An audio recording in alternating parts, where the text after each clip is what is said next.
சிவபெருமான் தன்னுடைய பக்தர்களுக்காக எத்தனையோ நாடகங்களை நடத்தினார்.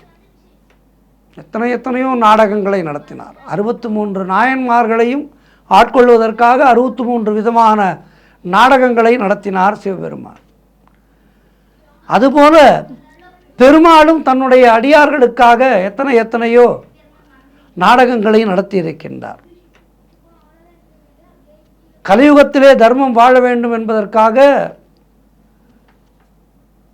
கலியுகத்திலே தர்மம் நிலைநாட்டப்பட வேண்டும், மக்கள் சுபிக்ஷமாக வாழ வேண்டும் என்பதற்காக ராமனாக அவதரித்து, அதன்பின் கிருஷ்ணனாக அவதரித்து, கிருஷ்ணராக வந்தபோது ஒரு நபர் எப்படியெல்லாம் நடந்து கொள்ள வேண்டும், நம்முடைய பஞ்சேந்திரியங்களை வெல்வதற்கு எப்படியெல்லாம் நாம் நடந்து கொள்ள வேண்டும் என்பதையெல்லாம் நமக்கு ராமனாகவும் கிருஷ்ணனாகவும் வாழ்ந்து நமக்கு காட்டினார் பெருமாள். காக்கின்ற தெய்வம் அல்லவா? அப்படி பெருமாள் தன்னுடைய பக்தன் ஒருவனுக்காக அமாவாசை தர்ப்பணமே செய்தார். அதை பற்றித்தான் இன்றைய நாளிலே நாம் பார்க்க இருக்கின்றோம்.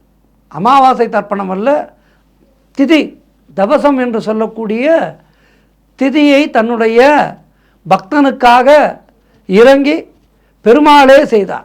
அது என்ன என்பதை பற்றித்தான் இன்றைய நாளிலே ஆன்மீக தகவலிலே பார்க்க இருக்கின்றோம்.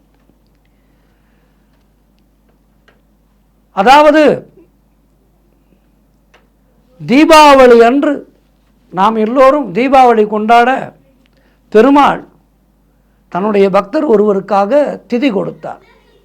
கும்பகோணம் சாரங்கபாணி கோவில்.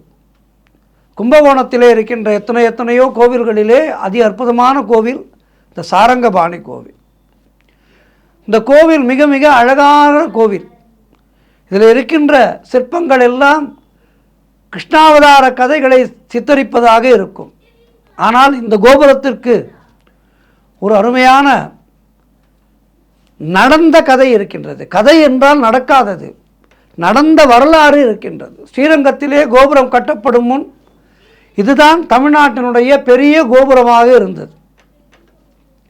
இந்த கோவிலிலே லக்ஷ்மி நாராயணர் என்று ஒருவர் இருந்தார். அவருக்கு இந்த கோவிலுக்கு வரும்போதும் போகும்போதும் பெருமாளுக்கு ஒரு பெரிய கோபுரத்தை கட்ட வேண்டும் என்ற எண்ணம் தோன்றியது. உடனே பெருமாள் பேரிலே பாரத்தை போட்டுவிட்டு அந்த கோபுரத்தை கட்டுகின்ற வேலைகளிலே முழு மூச்சாக இறங்கினார்.